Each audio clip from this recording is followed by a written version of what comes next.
안녕하십니까. 슬기로운 가톨릭 성경 통독에 오셨습니다.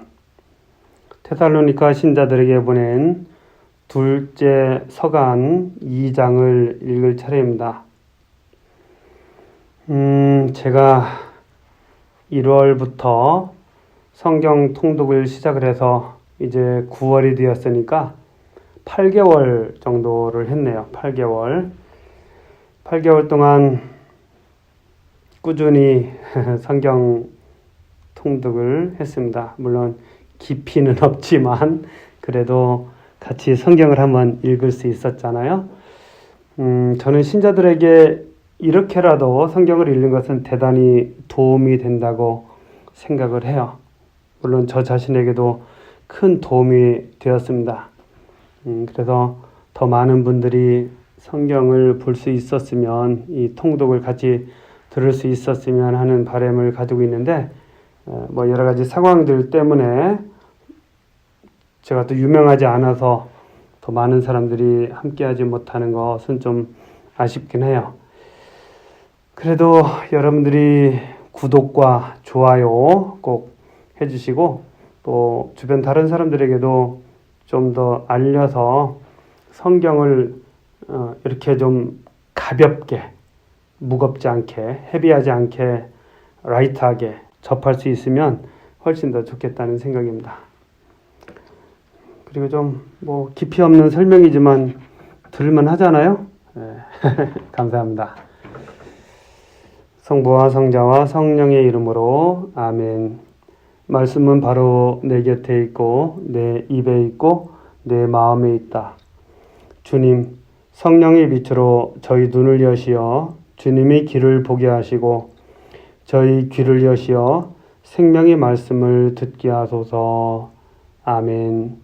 성부와 성자와 성령의 이름으로 아멘. 자, 바오로 사도는 주님의 재림 때 이루어지는 심판에 대해서 이야기하고, 또 이제 2장에서는 종말의 표징에 대해서 이야기합니다. 사도 바오로는 유다교 묵시문학을 원용하여 종말의 표징들에 대해서 상세히 설명합니다. 묵시문학이라는 것은 이제 우리가 묵시록을 생각하면 되죠. 묵시록. 그것처럼 미래에 대해서 마치 가려져 있던 것을 보여주는 것 같은 이런 것이죠. 그러니까 가려져 있던 막을 열어서 미래를 보여주는 거. 그래서 그런 내용을 통해서 종말의 표징들에 대해서 이야기합니다. 1서에서는 그날이 밤도둑처럼 급습한다고 충고했고, 2서에서는 그리스도의 재림 전에 먼저 무법자들이 설치는 혼란의 시기가 있을 것이라고 단계적으로 설명하고 있어요. 따라서 지금은 신도들이 온갖 불의한 속임수에 빠지지 않도록 정신을 차리고 모든 박해와 환난을 인내와 믿음으로 극복하도록 가르치고 있습니다. 쉽지 않은 일이지만 잘 해야 된다는 것이죠. 종말의 표징 2장. 형제 여러분, 우리는 우리 주 예수 그리스도의 재림과 우리가 그분께 모이게 될 일로 여러분에게 당부합니다. 누가 예언이나 설교로 또 우리가 보냈다는 편지를 가지고 주님의 날이 이미 왔다고 말하더라도 쉽사리 마음이 흔들리거나 불안해하지 마십시오. 누가 무슨 수를 쓰든지 여러분은 속아 넘어가지 마십시오. 먼저 배교하는 사태가 벌어지고 무법자가 나타나야 합니다. 멸망하게 되어 있는 그 자는 신이라고 일컬어지는 모든 것과 예배의 대상이 되는 것들에 맞서 자신을 그보다 더 높이 들어 올립니다. 이제 다니엘서 11장 36절을 여기서 인용했다고 보고 있는데, 이런 것들이 이제 유다 묵시문학입니다. 그리하여 신으로 자처하며 하느님의 성전에 자리 잡고 앉습니다. 내가 여러분 곁에 있을 때 이 일에 관하여 이야기한 것을 여러분도 기억하고 있지 않습니까? 그리고 여러분도 알다시피 지금은 어떤 것이 그 자를 저지하고 있지만 그 자는 자기 때가 되면 나타날 것입니다. 사실 그 무법의 신비는 이미 작용하고 있습니다. 다만 그것을 저지하는 어떤 이가 물러나야 합니다. 그러면 그 무법자가 나타날 터이지만 주 예수님께서 당신의 입김으로 그 자를 멸하시고 당신 재림의 광채로 그 자를 없애버리실 것입니다.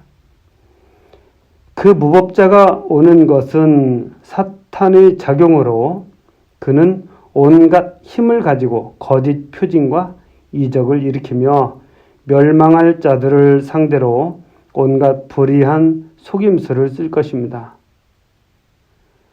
그들이 진리를 사랑하여 구원받는 것을 거부하였기 때문입니다. 그러므로 하느님께서는 그들에게 사람을 속이는 힘을 보내시어 거짓을 믿게 하십니다.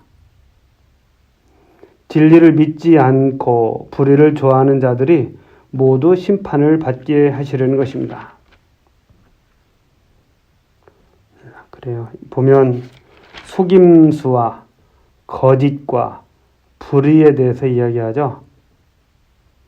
그래서 속임수, 거짓, 불의 이런 것들은 서로 연결되어 있고 그리고 사탄과 연결되어 있다. 성인은 이렇게 이야기하고 있어요. 조심해야 됩니다. 속임수, 거짓, 그리고 불의 조심해야죠. 특히 우리 선거할 때 그런 사람들에 대해서 아주 미리 알고 조심해야 낭패를 당하지 않는다. 이런 것이죠. 구원받도록 뽑힌 이들, 주님께 사랑받는 형제 여러분, 우리는 여러분 때문에 늘 하느님께 감사를 드리지 않을 수 없습니다. 하느님께서 여러분을 성령으로 거룩하게 하시고 진리를 믿게 하여 구원하시려고 여러분을 첫 열매로 선택하여 주셨기 때문입니다. 이렇게 되라고 하느님께서는 우리의 복음을 통하여 여러분을 부르셨습니다. 우리 주 예수 그리스도의 영광을 차지하게 하시려는 것입니다.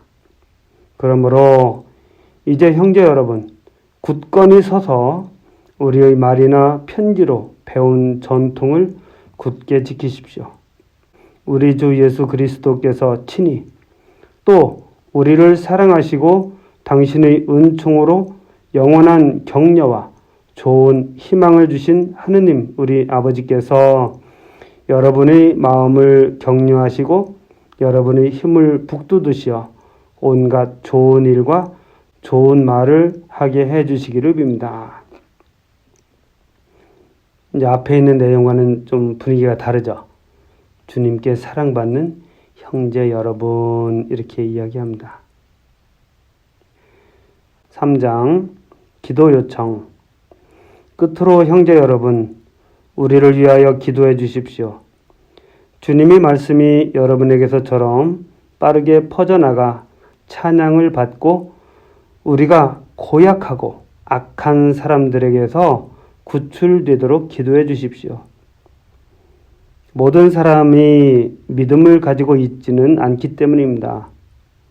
주님은 성실하신 분이시므로 여러분의 힘을 북돋으시어 여러분을 악에서 지켜주실 것입니다. 우리는 주님 안에서 여러분을 신뢰합니다.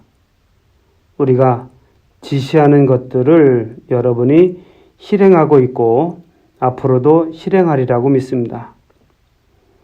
주님께서 여러분의 마음을 이끄시어 하느님의 사랑과 그리스도의 인내에 이르게 해주시기를 빕니다. 게으름에 대한 경고. 형제 여러분, 우리는 우리 주 예수 그리스도의 이름으로 여러분에게 지시합니다. 무질서하게 살아가면서 우리에게서 받은 전통을 따르지 않는 형제는 누구든지 멀리 하십시오. 우리를 어떻게 본받아야 하는지 여러분 자신이 잘 알고 있습니다. 우리는 여러분과 함께 있을 때 무질서하게 살지 않았고 아무에게서도 양식을 거저 얻어먹지 않았으며 오히려 여러분 가운데 누구에게도 폐를 끼치지 않으려고 수고와 고생을 하며 밤낮으로 일하였습니다. 우리에게 권리가 없어서가 아니라 우리 스스로 여러분에게 모범을 보여 여러분이 우리를 본받게 하려는 것이었습니다. 사실 우리는 여러분 곁에 있을 때 일하기 싫어하는 자는 먹지도 말라고 거듭 지시하였습니다. 그런데 듣자 하니 여러분 가운데 무질서하게 살아가면서 일은 하지 않고 남의 일에 참견만 하는 자들이 있다고 합니다. 그러한 사람들에게 우리는 주 예수 그리스도의 이름으로 지시하고 권고합니다. 묵묵히 일하여 자기 양식을 벌어먹도록 하십시오. 형제 여러분, 여러분은 낙심하지 말고 계속 좋은 일을 하십시오. 우리가 이 편지에 적어 보내는 말에 누가 순종하지 않거든 그를 주목하여 그와 상종하지 마십시오. 그렇게 하여 그가 부끄러운 일을 당하게 하십시오. 그러나 그를 원수처럼 여기지는 말고 형제처럼 타이르십시오. 게으름에 대한 경고예요. 게으름. 그냥 게으른 정도만이 아니고 무질서하게 살아가고 남의 일에 참견한다. 이런 것이죠. 그런 사람들을 주목하여 같이 상종하지 마라. 원수처럼 여기지는 말고 형제처럼 타일러라. 이렇게 이야기합니다. 축복과 끝인사. 평화의 주님께서 친히 온갖 방식으로 여러분에게 언제나 평화를 내려주시기를 빕니다. 주님께서 여러분 모두와 함께 계시기를 빕니다. 이 인사말은 나 바오로가 직접 씁니다. 이것이 내 모든 편지의 표지입니다. 나는 이런 식으로 편지를 씁니다. 우리 주 예수 그리스도의 은총이 여러분 모두와 함께 하기를 빕니다. 이렇게 바오로 사도는 항상 끝에 평화를 빌어주면서 그리고 주님의 은총을 청하면서 편지들을 마칩니다. 성부와 성자와 성령의 이름으로 아멘. 말씀은 내 발의 등불이요 나의 길에 비추옵니다. 주님, 저희가 성경을 생명의 말씀으로 믿고 기도하며 살고 선포하게 하시어 언제나 성령 안에서 평화와 기쁨을 누리게 하소서. 아멘. 성부와 성자와 성령의 이름으로 아멘. 여러분 수고하셨습니다. 감사합니다.